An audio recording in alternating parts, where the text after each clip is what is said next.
Dies sei unsere Löbnis, so wahr uns Gott helfe. On te déclare un candidat pour devenir officier de la SS. Je n'avais aucune volonté de devenir officier de la SS, je n'avais aucune volonté de servir des Allemands, mais je voulais survivre. Si on dit non, on est mitraillé vers le mur.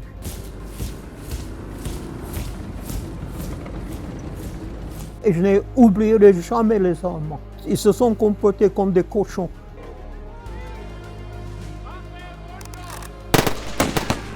Et je ne les pardonnerai jamais. Je les déteste.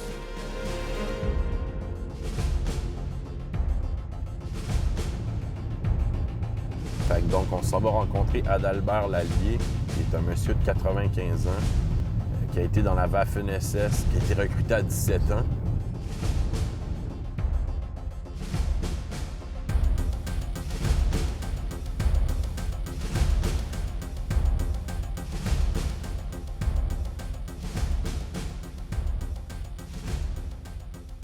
Mon nom est Adalbert Guillaume Lallier. Je suis un immigrant qui est venu ici en 1951. Donc, l'espoir de trouver finalement la grande liberté. Chez M. Valardeau, je me considère énormément privilégié d'avoir été invité par vous pour faire, possiblement, je pense non, mon rapport final avant ma mort. Adalbert Lallier naît le 7 mai 1925 à Szeged en Hongrie. À partir de 1938, le royaume de Hongrie tombe dans le giron d'influence de l'Allemagne nazie.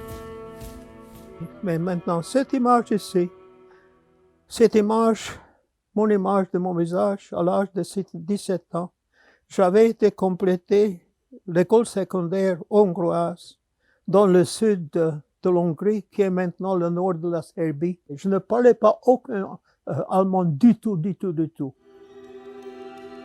La Hongrie joint officiellement les forces de l'Axe en 1940 avant de participer à l'invasion de la Yougoslavie en avril 1941, puis quelques mois plus tard à l'invasion de l'URSS. Pour pallier les pertes allemandes, la Waffen-SS assouplit ses critères de sélection et recrute des citoyens de la diaspora ethnique allemande. Dans une certaine confusion, on recrute aussi des gens ne parlant pas allemand, dont des Hongrois. Adalbert y est recruté en juin 1942, d'abord comme opérateur radio. J'avais été tiré par les Allemands nazis dans l'armée allemande à l'âge de seulement 17. Mais l'ASS était prévue ou vue encore à ce temps-là comme une élite. Je me suis habillé dans cet uniforme, ils m'ont demandé « Mais qu'est-ce que tu fais ici? Tu es comme un cigane. Tu bist ein Untermensch. Vous êtes un sous-humain. Vous êtes hongrois. Qu'est-ce que vous faites ici? » Mais de l'autre côté, les officiers ont dit « On a perdu tellement des Allemands, on les prend, on les a besoin pour les sacrifier, combattant le communiste. » Mon père a été allé au archevêque local. L'archevêque lui a déclaré simplement « Il faut sauver la foi chrétienne et il faut envoyer ton fils pour sacrifier sa vie, combattant le communisme. » Et il n'y avait rien mon père pouvait faire, parce que si on dit non, on est mitraillé vers le mur. André Lallier, son frère aîné, est également recruté par la Waffen-SS, mais dans l'infanterie. Et vers la fin de 1944, ils avaient besoin de nouveaux candidats pour l'entraînement comme officiers parce qu'ils avaient perdu des milliers d'officiers dans l'Est, dans la campagne de l'Est. Ils m'ont regardé et m'ont dit « On te déclare un candidat pour devenir officier de la SS ». Je n'avais aucune volonté de devenir officier de la SS, je n'avais aucune volonté de servir des Allemands, mais je voulais survivre.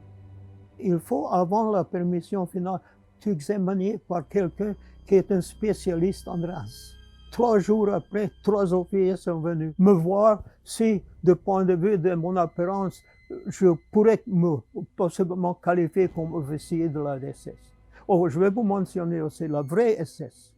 La première classe, c'était les premières 4 divisions. J'étais dans la 7e division. La 7e division était utilisée comme cannon fodder. On était là pour sauver la vie des vrais élégants, des vrais bons, des vrais hitléristes. Ils m'ont regardé, ils m'ont dit, oh, les muscles sont OK, ta tête est ronde, ta tête est OK, tu as un bon cerveau. OK, on te déclare qualifiant comme officier candidat pour la réserve.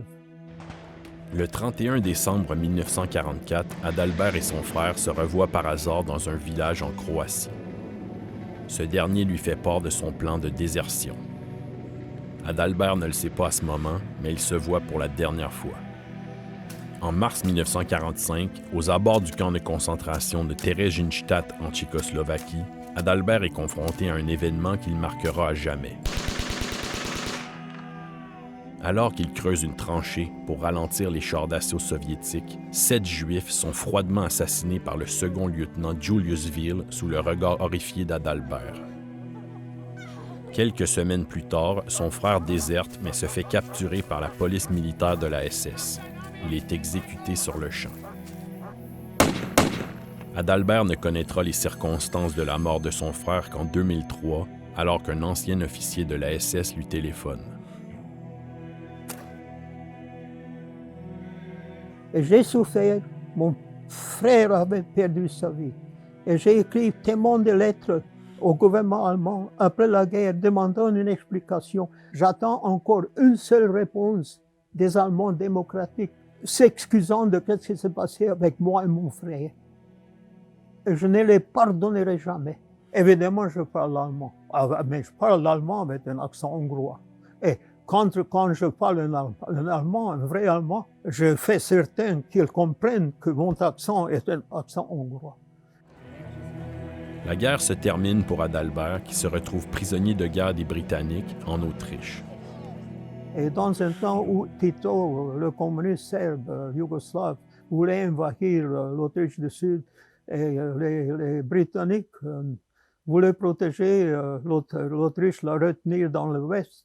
Alors ils ont nous bien nourris, bien exercé pendant une année entière pour nous laisser combattre le communistes titoïstes s'il y aurait eu une guerre. Mais il n'y avait pas une guerre, ils m'ont laissé passer en bonne forme physiquement. En août 1946, je me suis rendu à Vienne. J'étais assez heureux avec mes 5 langues. Trouver ce poste avec l'organisation internationale. Et de ce moment-là où le général, 2 étoiles américain, le général Woods, m'a accepté me disant « Adalbert, on va vous pardonner votre étant été membre de la SS 2e classe si tu veux contribuer avec l'assistance du délogement pour les millions de réfugiés, en particulier les Juifs. » Alors je suis devenu en chargé de l'immigration de presque chacun des Juifs de l'Hongrie, de la Tchéquie, de la Roumanie, à Québec, au Canada. J'avais été invité par M. Classen de venir au Canada moi-même parce qu'il me dit « Monsieur Lallier, vous êtes OK, on va vous pardonner au Canada, mais ne mentionnerez jamais après votre arrivée que vous étiez membre de la SS. » En janvier 1951, Adalbert quitte finalement l'Europe pour émigrer au Canada, suivant le même parcours que tous ces réfugiés qu'il avait aidé à faire venir. Et la première expérience dans la démocratie québécoise, et un Québécois, il m'a offert ma première pomme de ma vie en Amérique du Nord. Il m'a chargé $1. C'était la meilleure pomme de ma vie, parce que je me considérais arrivé dans ce pays de mes rêves. Afin de prouver qu'il n'est pas un sous-homme, comme les nazis le lui répétaient, Adalbert met toutes ses énergies dans les études. Il fréquentera quelques-unes des meilleures universités du monde. Et j'ai réussi avec la maîtrise la première année en économie à Columbia, l'une des plus fameuses à ce temps-là. Harvard, Columbia, Yale, Princeton. Il y avait le commencement de la guerre à Vietnam. Et dans mon conscience, provenant d'un petit pays, je considérais instantanément, avec mon expérience avec les maîtres allemands, que les Américains étaient en train de faire exactement la même chose. Le petit pays, le petit paysan qui voulait se libérer du colonialisme français. Alors, j'ai quitté instantanément mes études à Columbia. Je suis revenu à Montréal, heureux d'avoir trouvé un petit poste d'enseignement comme économiste à Loyola College. Répondant de la quête de ma conscience. Aucune guerre. La guerre est l'invention, le coutume le plus stupide partout dans le monde. Adalbert commence aussi à obtenir une renommée professionnelle. Il devient consultant en économie pour divers clients, industriels, gouvernementaux et même les Nations Unies. J'ai été envoyé par Kessler en Prague une année après la révolution contre les communistes, comme spécialiste en questions bancaires, pour expliquer le gouvernement encore moitié communiste, de comment fonctionne le secteur bancaire dans le capitalisme. Dedans mon esprit s'est réveillé ce mémoire de la tragédie des 7 juillet. Je me suis rendu par autobus sur le site de Theresienstadt, revisiter le site. Et mon âme m'a demandé, Adalbert, est-ce que tu es content de n'avoir rien fait? Et j'ai décidé, après mon retour, de contacter l'un de mes amis, ancien étudiant qui est avocat, origine juive hongroise. Je lui ai dit, écoute, je veux poser la question officiellement d'avoir découvert qu'est-ce qui s'est passé avec le tueur. Il m'a conseillé avec keep your mouth shut. Don't raise the question, because you're still a former member of the SS, and the Jews will never forgive you. Mais ma conscience ne laissait pas. Adalbert décide tout de même de procéder et trouve un chasseur de nazis, un Américain nommé Steven Rambam. Il retrouve Julius Wille, son ancien supérieur, quelque part dans le Württemberg près de Stuttgart en Allemagne. Wille est arrêté et emmené devant une cour de justice à Ravensburg en Allemagne. Il y avait le procès pendant 2 ans. J'ai apparu 3 fois. Le juge l'a condamné 12 ans pour le meurtre de 7 juillet. Je n'étais pas content du tout. De l'autre côté, j'ai répondu de ma conscience. J'ai pris le tueur devant la cour et de mon point de vue, c'était la terminaison finale. Les aveux d'Adalbert créent toute une commotion dans son milieu d'enseignement à l'Université Concordia. Les opinions sont partagées. Néanmoins, on le pousse à prendre une retraite anticipée en lui annonçant qu'on ne renouvelle pas son contrat en 1998. J'ai perdu toutes mes connexions professionnelles.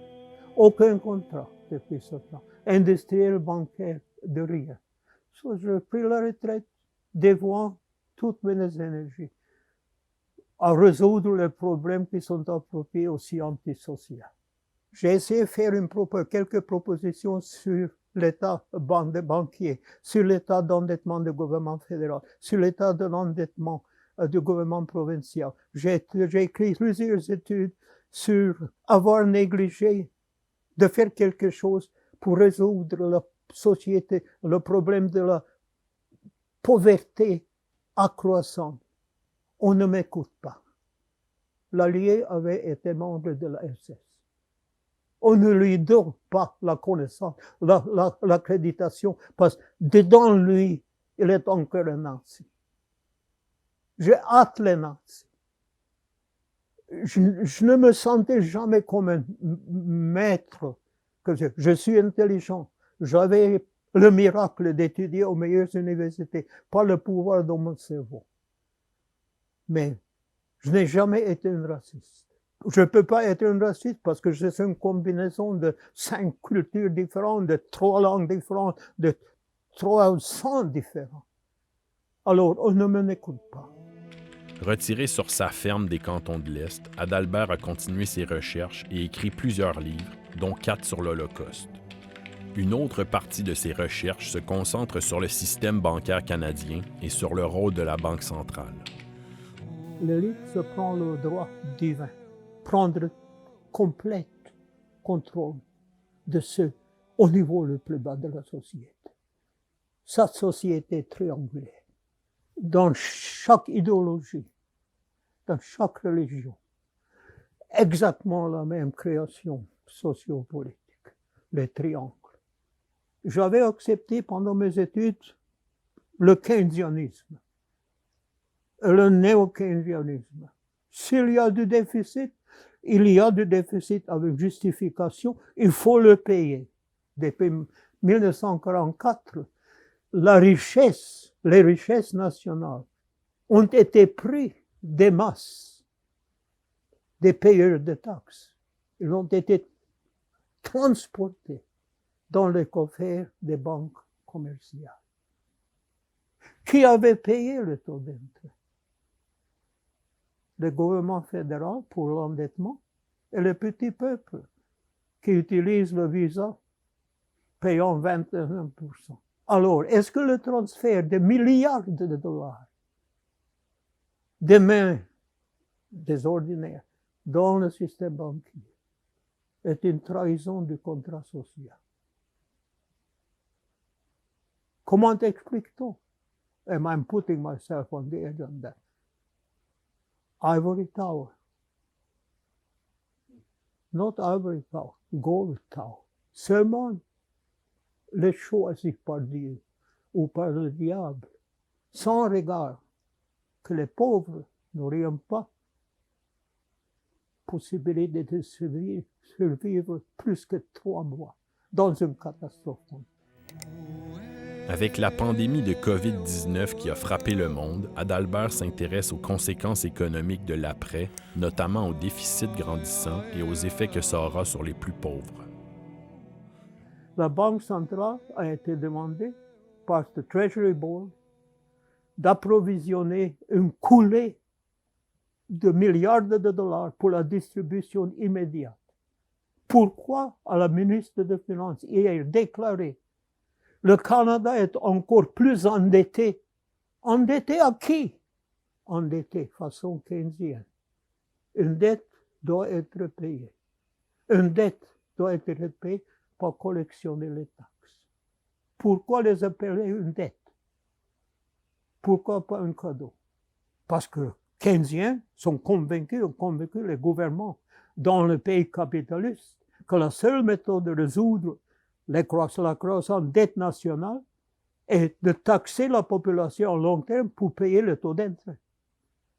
Pourquoi demander de peuple de le repayer? Pourquoi? Parce que les banques commerciales diriont, oh, on va perdre la moitié de nos profits. Il faut que vous garantissiez notre survie, parce que si vous ne garantissez pas notre survie, il n'y aurait pas une économie. Pourquoi les banquiers ne peuvent pas offrir à la population, qui sont seuls clients, une assistance de la survie plus longue que seulement 3 mois? Et la réponse, une fois que vous vous trouvez assis dans la tour d'or, vous n'êtes plus accountable. You are not responsible. You look down at the 30,000. Pourquoi? La condamnation du système triangulaire.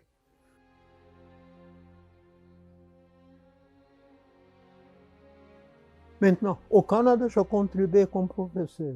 J'ai contribué comme conseiller économique pour les Nations Unies. J'ai contribué comme conseiller pour les quelques industries au Canada. Cet petit appartement dans mon ancienne ferme m'a donné l'occasion de me sentir libre et d'essayer de continuer mes réponses, mes réflexions, de quelque chose à faire pour laisser une contribution d'Adalbert Lallier, reconnue par la société. Je vais laisser, après mon mot, l'esprit de quelqu'un qui n'a jamais cessé de faire quelque chose pour dire merci Canada pour m'avoir accepté.